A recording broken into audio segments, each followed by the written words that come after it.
Les nouveaux dirigeants chinois arrivés au pouvoir en novembre dernier ne se sont pas encore exprimés officiellement sur le sujet du Tibet.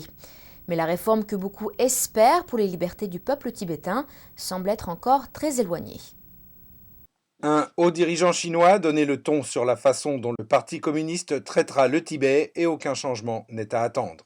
En début de semaine dernière, Yu Zhengsheng, membre du comité permanent du Politburo, a réitéré que le régime chinois continuerait, je cite, le combat contre la clique du Dalai Lama. Yu Zhengsheng est un des 7 nouveaux membres du haut cercle du pouvoir du Parti communiste. Dawa Tsering, un représentant du gouvernement tibétain en exil, explique que le régime chinois utilise des termes comme la clique du Dalai Lama pour légitimer sa répression au Tibet.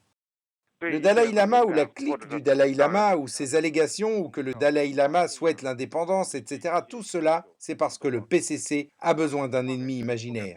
Il a besoin de rejeter toute la responsabilité sur cette personne. Toutes les mauvaises choses sont causées par les forces étrangères ou la clique du Dalai Lama ou les forces hostiles. Toutes ces mauvaises choses sont dues à ces raisons plutôt qu'à cause de nous, le PCC. Yu Zhengsheng s'est exprimé dans la province du Sichuan lors d'une tournée d'inspection. La région abrite un grand nombre de Tibétains.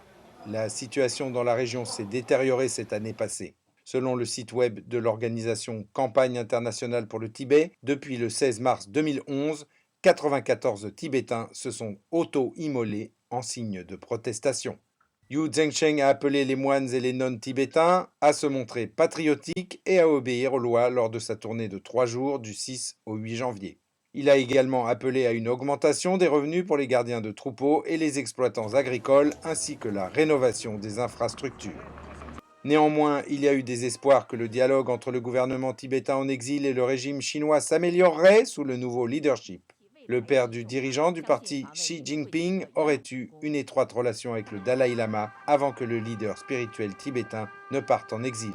Le père de Xi Jinping a été vu portant une montre autrefois offerte par le Dalai Lama. Mais l'an dernier à Lhasa, la capitale tibétaine, Xi Jinping avait annoncé qu'il combattrait la clique du Dalai Lama. Il avait également mentionné que, je cite, « l'incroyable développement du Tibet de ces 60 dernières années avait été assuré par le règne du Parti communiste ».